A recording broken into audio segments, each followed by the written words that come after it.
So I want to start with just a little bit of context for the audience. So can you share the path that led you to Badass Coffee? Sure. Kind of a strange path, actually. After years of working with a lot of other restaurant brands in a lot of different capacities as a consultant, as an agency, I was brought into Badass Coffee of Hawaii as a consultant to help them address a franchise sales problem in 2017, actually late 2016. What I found wasn't a sales problem, it was a business problem, right? And that business problem turned into a consulting opportunity, which through a series of events turned into an opportunity to buy the brand and to buy the company. Which I did with the assistance of some other investors here in Denver. We did that in July of 2019. And so what do you think your unfair advantage is? I consult myself and I know what it is that I bring to the table that no one else does. That is my competitive advantage. And you've been doing this for much longer than me. So over the time, it is what is this? Well, the reason I bring it up is because the industry has changed dramatically in the Oh, for sure. last 10, 15, 20 years. My God.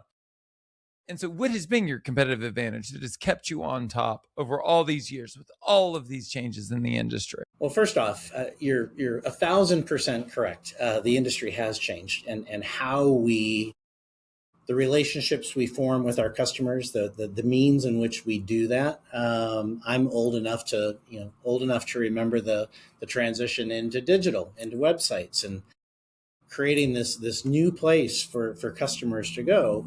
And really, that was really game changing. And even today, as we, and I know we're going to talk a little bit about social here later, but that was really the first fundamental point in advertising, all advertising. I think when brands had the opportunity to turn the keys to the car over to the customer and said, "You're driving, right?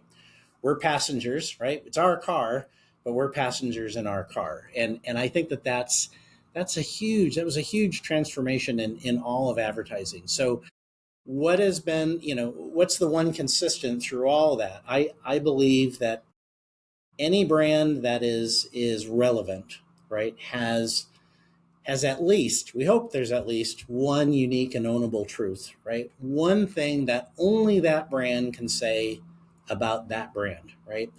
Different from everyone else in the category.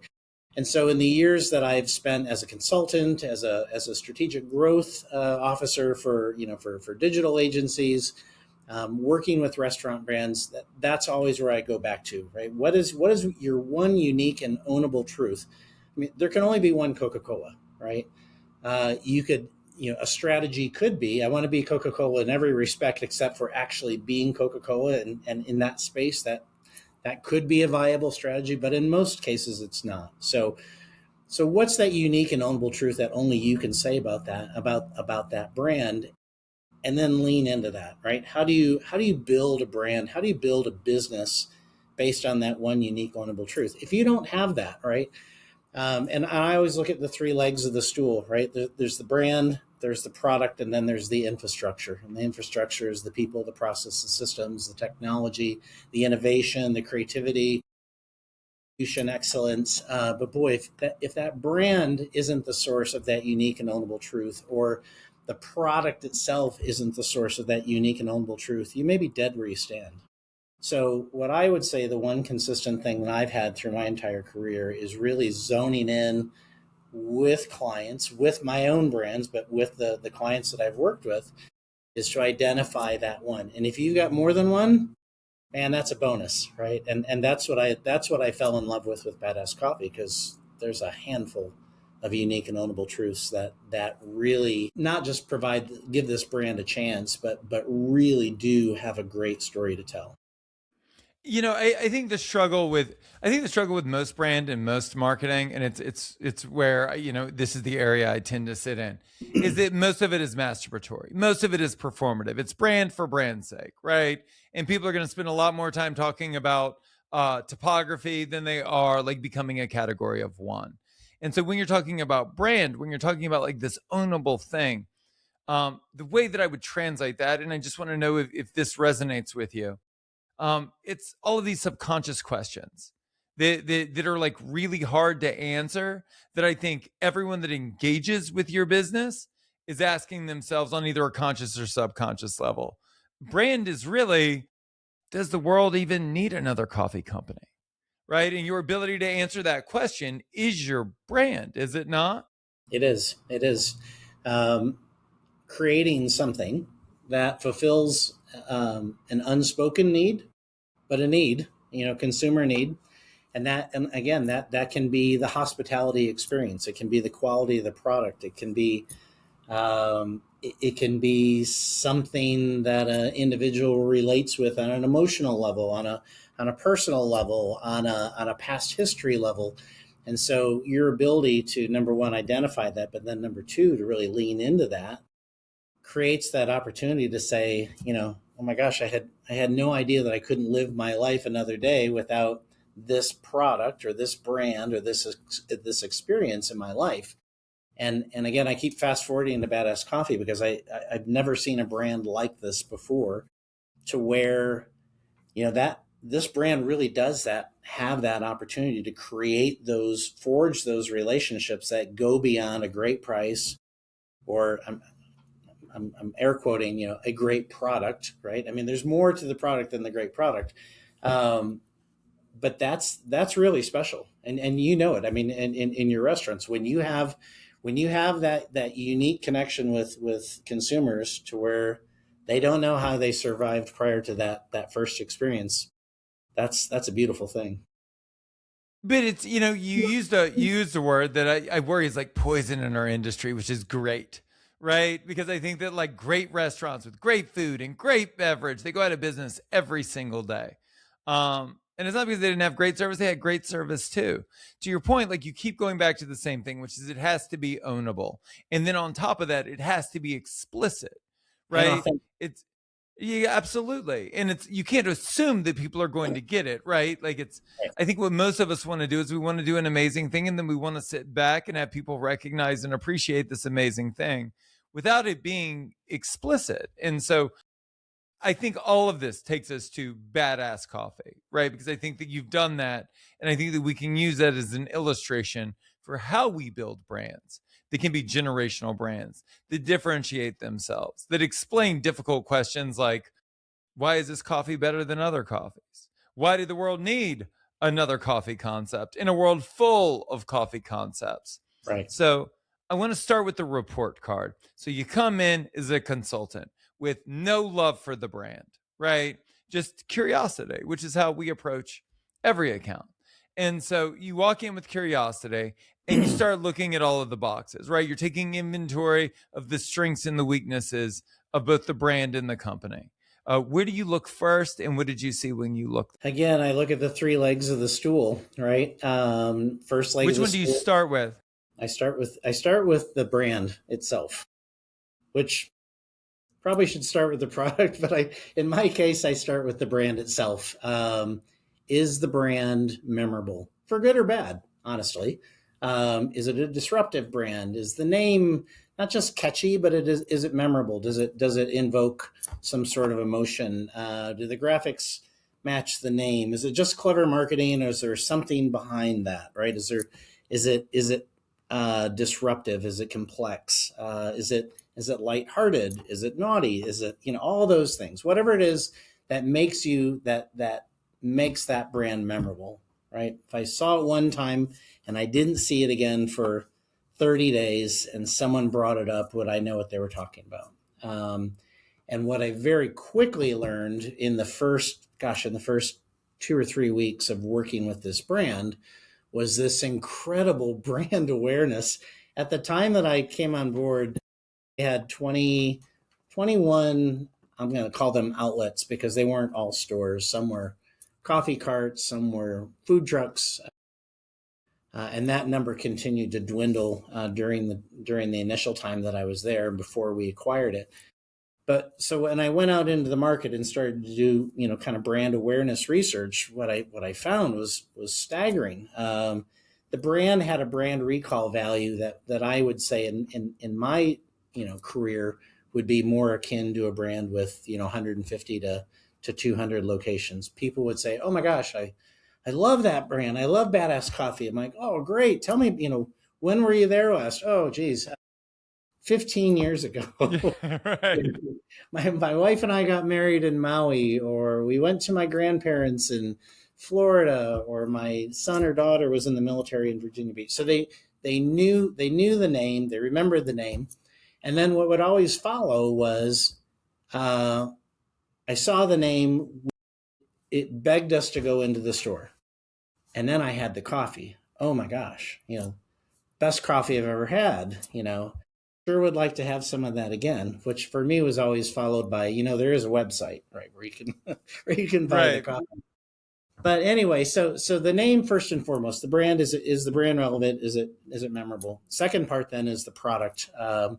Is the product not just an also ran? If the product is bad, you're dead where you stand, right? It's just clever marketing with a name. But if that product actually validates that brand, now you've got something to build on, right? I mean, those two together are a powerful force. And I'm sure, I know you have. I certainly have worked with a lot of brands, in my career where either the name didn't make any sense or was difficult to understand, but the product was obvious, or vice versa. Great brand, great marketing, but just average product. They're short lived, right? There's a lot of those. And then the third part, which in our case was the biggest gap, and also the most expensive, was infrastructure. Due to no one's fault, there was no infrastructure. There were limited people. There was no process. There were no systems. There was very, very limited technology. There was no innovation. There was no training. There were none of the things that would actually support business success, right? Which explained why the brand had not sold a franchise in over 10 years and had not opened one in over 12 years. And for 10 years straight, they had declining revenues every year for 10 years, right? So those are the things that, especially if you're going to build a franchise brand, it might have been easier at that point to acquire the brand and make it a corporate brand. That's a different financing discussion for another day. But as acquiring a franchise brand, we knew that it would be a long journey. We'd have a lot of building to do. We'd have to be kind of driving the car while we're building it. But that was the story with Badass Coffee. Great name. People would, the name would bring them in the door and the coffee would bring them back.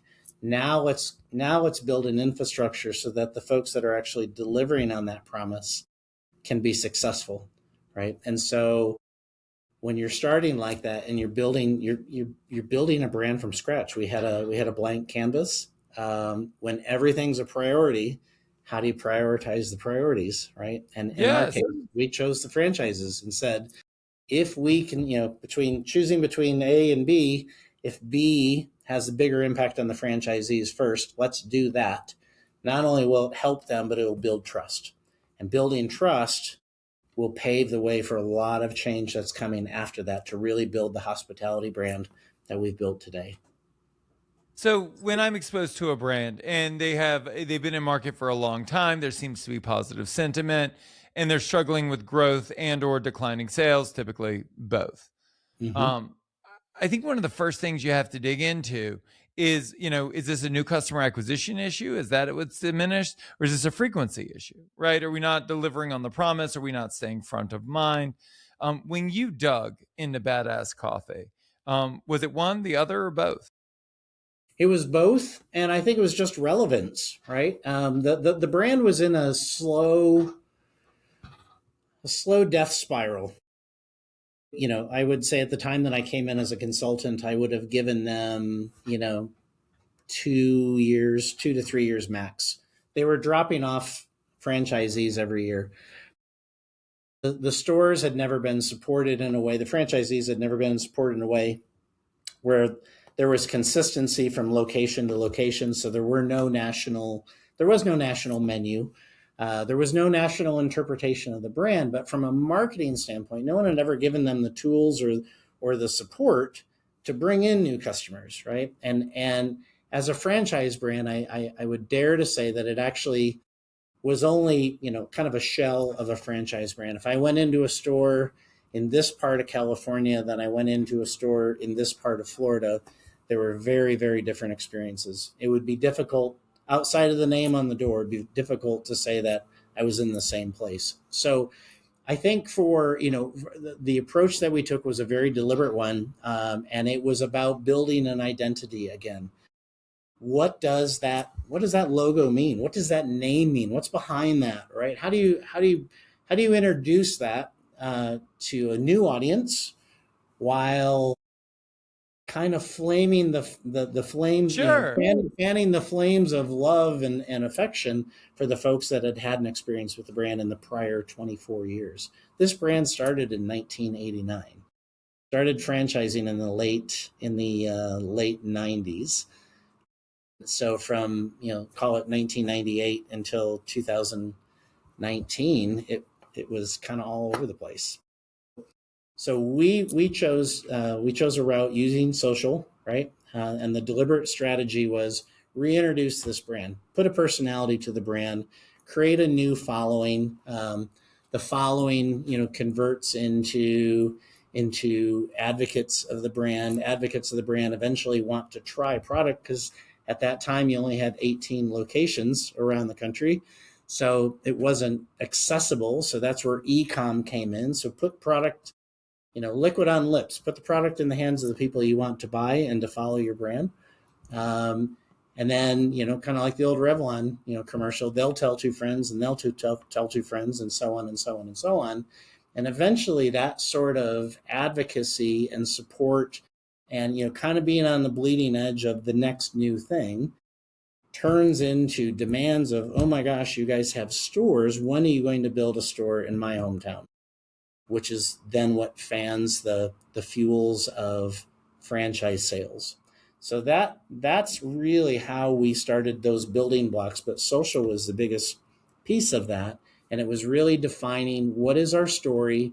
What is this brand all about? Of course, we acquired everything in July of 19 and we relaunched with the new packaging, the new brand, the new vision for where it was going, the new store design, the new franchising model. We launched all that on Friday the 13th, March 13th, 2020. I was about to say, I mean, if there is worse timing, Scott, I Oh my God. don't know. Yeah. So anyway, Look, that was really, it was really about kind of taking a step back, put that story together and like anything, right? You do a lot of storytelling and we had to do a lot of storytelling up front, building trust in the brand and building trust in the team that we brought on that they were capable of creating that vision we were talking about. let's go back to the timeline. March 13th, 2020. You had a digital first strategy, and all of a sudden everybody's sitting on their ass at home. Right. Blessing or curse that you relaunched in March 3rd, at the very beginning of the pandemic, looking back? On the on the total business side, right? Because we are both a franchise company, but we're also a distributor, right? So we You have an are, e-com yeah. business and we're fulfilling the product to our franchisees. So on that side of the business, it was a blessing, like all e-com, right? On the franchise side, because we had not built those technology systems, it was a real challenge. We had 5 different POS systems. We had no online ordering. We had no mobile app.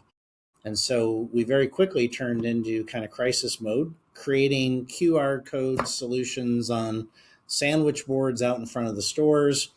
And so as people were in lines queued up to go into the grocery store, X number of people at a time, they're looking over at our store, which was the only coffee shop that was open, snapping QR codes. And so believe it or not, in 2020 for our franchisees, while our business went down, 72% like everybody else over the first 6 or 8 weeks, we kind of popped out of that. And by the end of that year, our system sales were up 36%, which was the first time the brand had had positive year over year system sales in 12 years. So it was both. It was a challenge. We tackled that head on. And so our franchisees brought in new customers that weren't going to their regular coffee shop that was closed. And on the e-com side and social side, we were able to really spread an identity and really begin to build a new following of young and old who wanted to find a new brand to call their own. Let's talk about social media. One of the paradigm shifts for me as a restaurateur, as a professional marketer, was this realization that social media is an inherently low intent platform, at least for restaurants, Mm-hmm. right? People aren't looking to do anything other than be entertained. Most of the folks that are watching any of the content related to our restaurants aren't looking to make a buying decision today. They're just trying to burn 5 minutes while sitting on the toilet. And that really informed my social medias. It really informed my social media strategy. And the reason it did was because, like, it didn't make sense anymore to talk about the food and the beverage. It made more sense to talk about our approach to food and beverage, to do cooking and cocktail demos, to be entertaining, to talk about mission and vision and values in a way that seemed like enrollment. But you still, I mean, like, your Instagram feed looks like mine. It's all of these restaurants and bars showing food, glamorized images of food and beverage with calls to action to, like, please give me money today. And it's not an effective strategy. And then you go to, like, the Big Ass Coffee Instagram page, and you guys are telling stories. You're sharing, you're not selling, which feels counterintuitive when you have limited bandwidth. All you want to do is spend that time selling. Talk to me about the social media strategy for Big Ass Coffee and why sharing is more effective than selling. Well, it's badass coffee. Yes, my God, for sure. No, it's fine. It happens a lot. The strategy has changed over the years, Josh. It's like I said early on, it was kind of it was establishing a new identity, right? And that identity has evolved. And there, where we went from more controlled messaging that was generated by corporate and then disseminated through corporate pages, but then regional pages where there's multiple stores in Florida. They're all kind of using the same Instagram feed, things like that. We've made some major changes, and I think we're probably one of the only ones that I'm aware of in the franchise space that are actually allowing the franchisees now to do their own local content.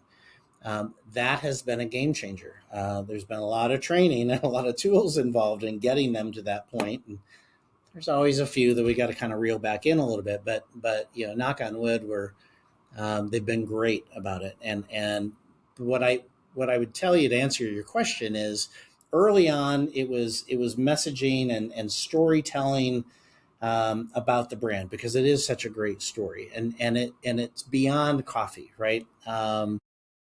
Listen, there's a little badass in everybody, right? And everybody wants to relate with something that, a single mom, has got two jobs, takes her kids down to the bus stop every morning, makes them breakfast, is there at the end of the day. That's badass, right? There are people in the world that go out and do badass things every day, and they don't seek publicity. They just go out and do it, right?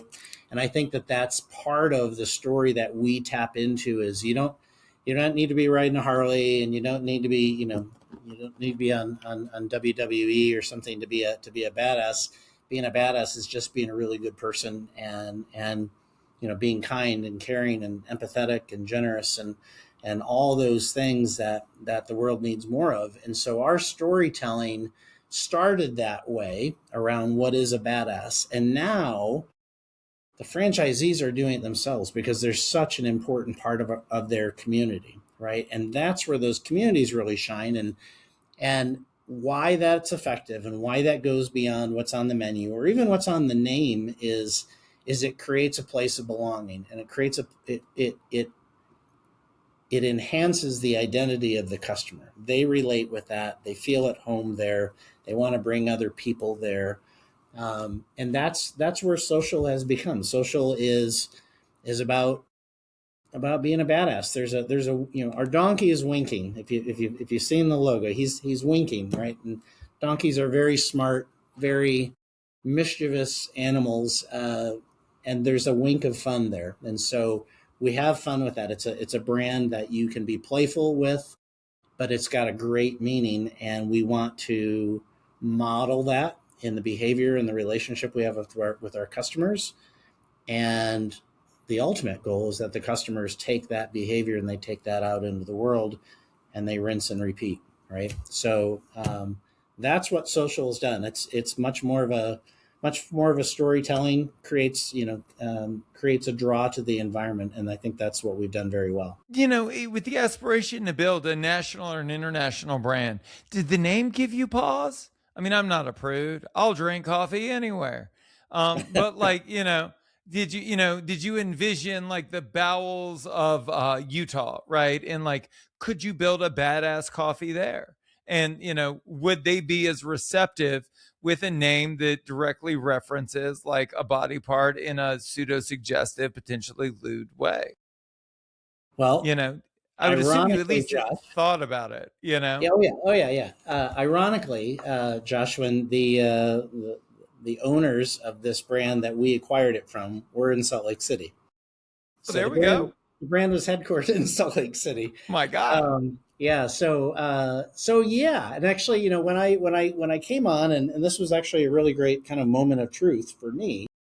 When I came on, I'd spent 2.5 years as a consultant. We acquired the brand, and we were preparing to do a brand DNA exercise to really formalize who we are, what we're about, what are we not, right? Who are our customers, who are they not? What is our vision? I'm not much for mission vision statements. I'm more about kind of battle cries. We're going to empower you and energize you to crush your day, right? I mean, we're going to fuel your inner badass, right? Those are lines that we use every day. Anyway, when we went through it, actually, the first exercise was about the name, Yeah. and I kind of went into it with a little bit of bias, saying we're going to either kind of tone down ass.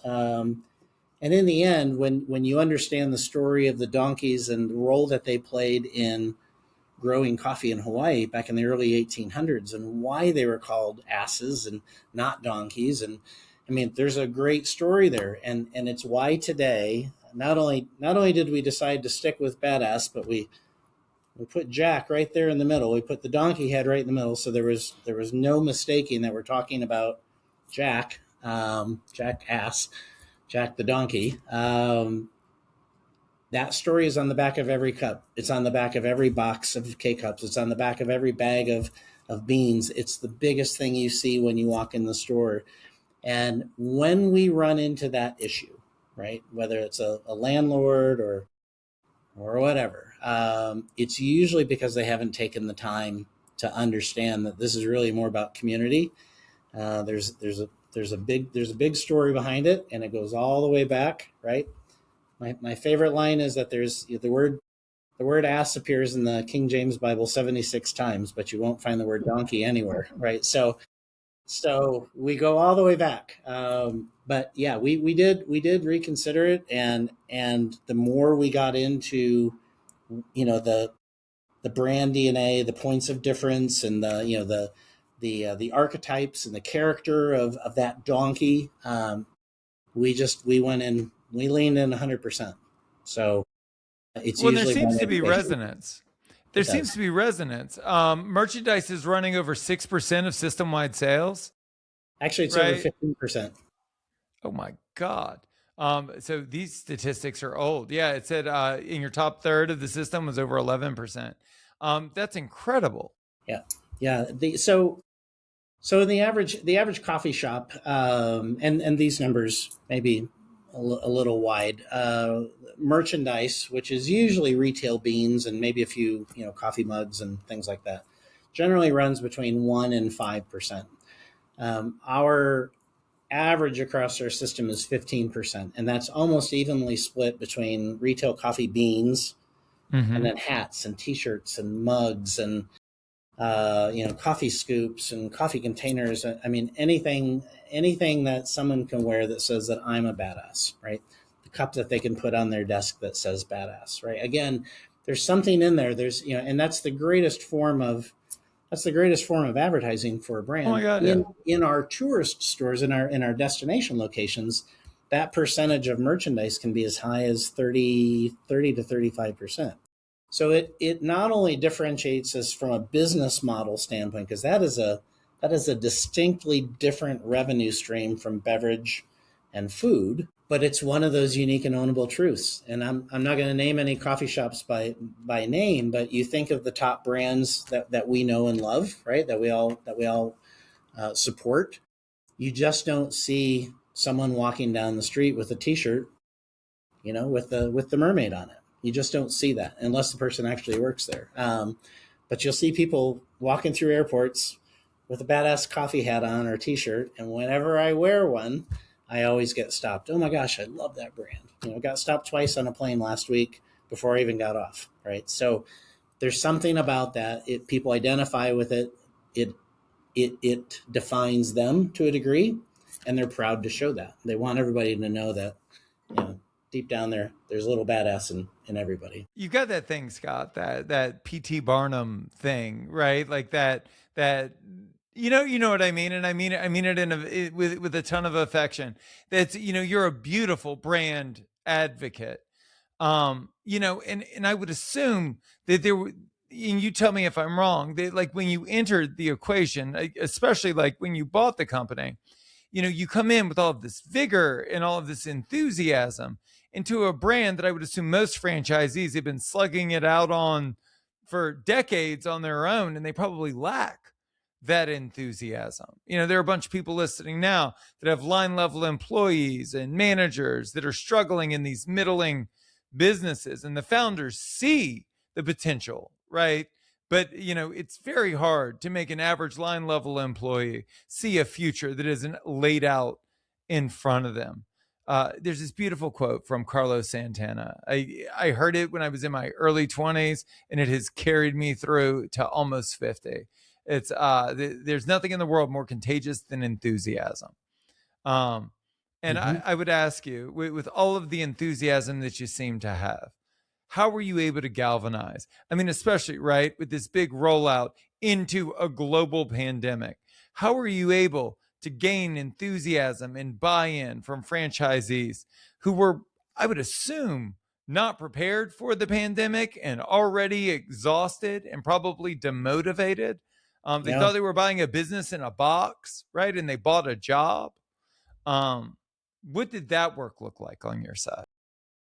Well, I kind of alluded to it a little bit earlier. I think early on, there was serious fatigue with the franchisees that we acquired with the brand, and absolute absence of trust. Right, so when we went back to some of those decision makings, number one, you needed to understand and be mindful that they didn't ask for this change, right? But they also kind of saw the writing on the wall and had struggled for a long time. So, change is good. You go first, right? And I think in our case, it was a matter of demonstrating a commitment to them, right? A franchisee first mentality. And some of those initial changes had to actually produce, and I'll use the word quantifiable results for them. That's the first positive I've ever had. All right, well, maybe there's something here, right? So it took a long time, and I'm not going to say that 100% of them were successful in that, right? There's always, there's the 25% who are the bleeding edge folks. There's the 50% who are the fence sitters, and there's the bottom 25% who are just going to cross their arms and go, that'll never work. Right? Most of those folks are gone now. But the 50% are up there with the 25%, and they're all still here, and they've doubled, tripled, quadrupled the revenue that they were ever achieving before. And there's been a lot of change that's come after that. And we continue to change. We continue to evolve. We continue to bring in talented people with different skill sets who can scale us to the next level. All right. So we've built the company to this point. We just opened our 46th location. We'll probably open 20 this year. We've got another 100 behind that are sold. Now and we've always focused on unit level economics, but But it's always been the focus, but more so now than ever, because as you know, right, as you scale, it becomes very difficult. If you're going to change one thing, you've got to change that across every store in that system. So how do we optimize sales? How do we lower the cost to build out? How do we speed up the time to build it so it's a shorter period of time? How do we open stronger? How do we better seed the loyalty program so they've got a solid base of customers before day one, right? How do we optimize our loyalty programs? How do we train and provide tools and support to make sampling of coffee a daily activity in the stores? Because we know that raises not only the sales of merchandise, but it becomes an add-on for whatever they're coming in for. And it becomes something that they look forward to. So we're bringing in more and more people now with very specialized skill sets and excellent track records in taking AUVs, average unit volumes, by leaps and bounds, and increasing profitability. So we're constantly going through change. But yeah, early on, it's all about trust. It's about trust and demonstrating that you're in it for them first, and that together you can build something really amazing that they probably didn't think was possible. I want to talk about limiting beliefs because I think that this kind of pulls on that thread.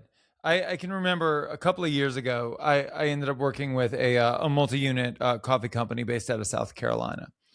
And they came in, and it's the same story that I think so many struggling independents have.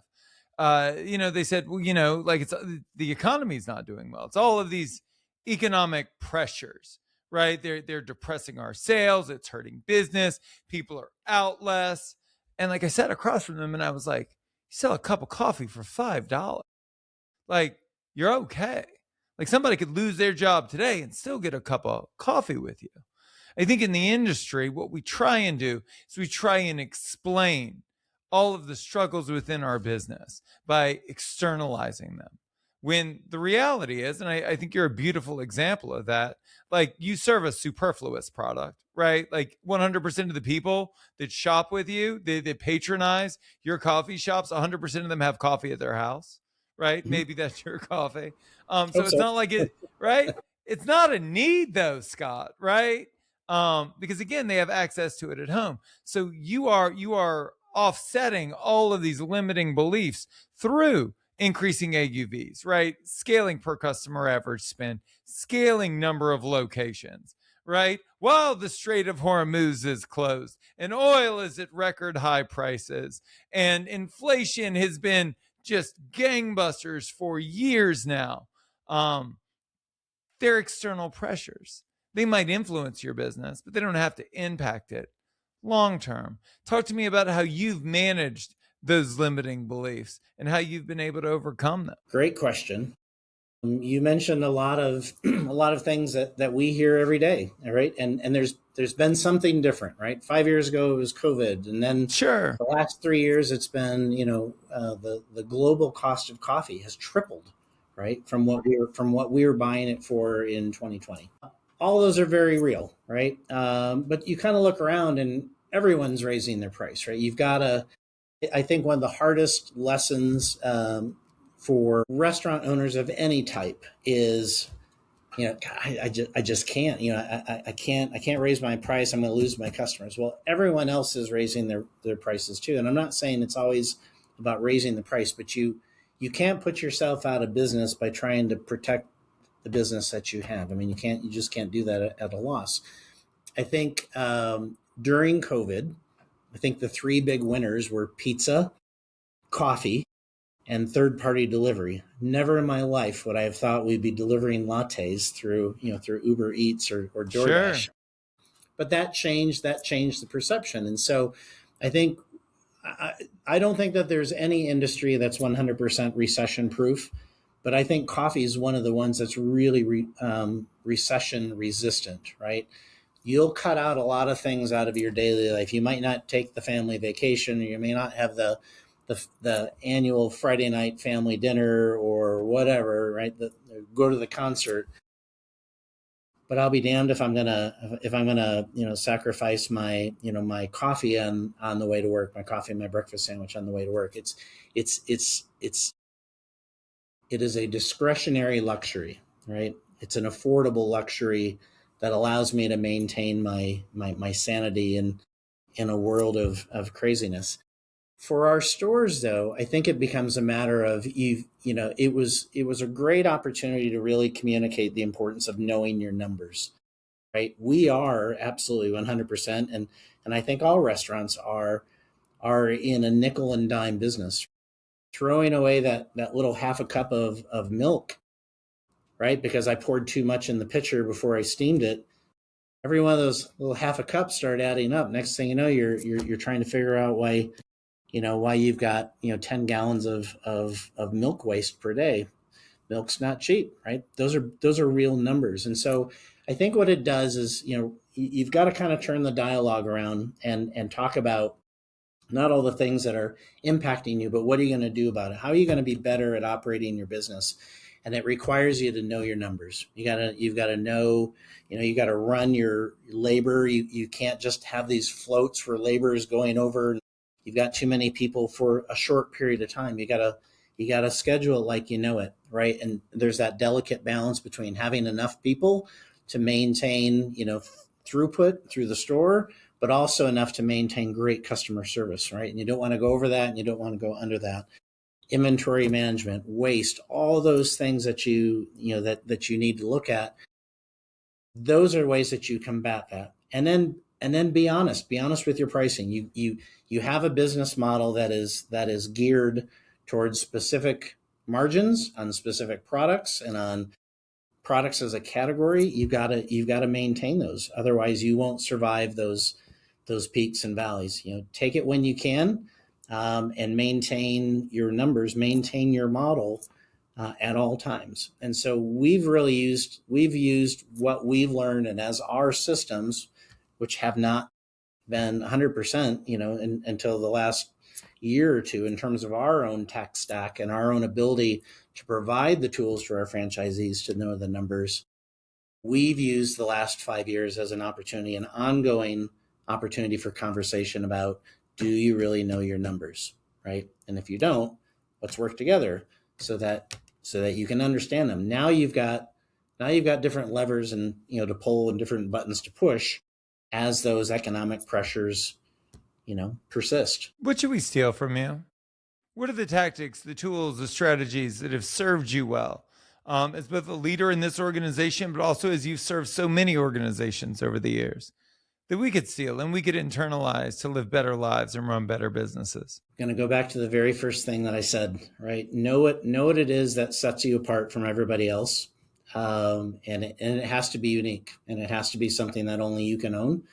And then you got to live that, right? As the leader of the company, I think you can't just talk the talk. You gotta walk the walk, and you got to model it. I have been I've been wearing aloha shirts and saying aloha and mahalo, and for so long now that it defines me, right? And I think I'm a Haole, right? I'm not from Hawaii. I love it there. I love everything about it. I relate to it on a personal level.